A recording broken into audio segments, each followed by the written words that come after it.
அனிதாவோட doctor seat யாருக்கு கிடைச்சது? சகோதரியுடைய பட்டியலின சமூகத்துக்கு இன்னொருத்தர் யார் கிடைச்சா? இன்னொரு பட்டியலின சமூகத்துக்கு செட்டியா இருக்கா, ஆசாரிக்கா, பூசாரிக்கா, பிராமணர் இருக்கா, முதலியா இருக்கா, யாருக்கு? இவ்வளவு பெரிய அபத்தத்தை அண்ணன் ரங்கராஜ் பாண்டே பேசுறது ரொம்பவே கஷ்டமா இருக்கு.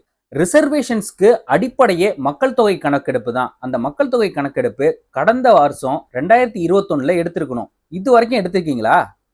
கோவிட காரணமா காட்டி 2021 எடுக்க வேண்டிய கணக்கெடுப்பை 2027 தள்ளி போட்டாங்க.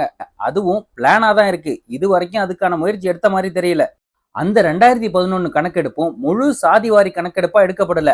கடைசியா 1951 தான் முழு சாதிவாரி கணக்கெடுப்பு இந்திய அரசாங்கத்தால எடுக்கப்பட்டுச்சு. இப்படி ஒரு குழப்பமான சிஸ்டம் வச்சுக்கிட்டு அனிதாவோட சீட்டு இன்னொரு பட்டியலின மாணவிக்கு தான் போகுச்சுன்னு சொல்றதுக்கு சங்கி பாண்டே உங்களுக்கு நாக்கு கூசல?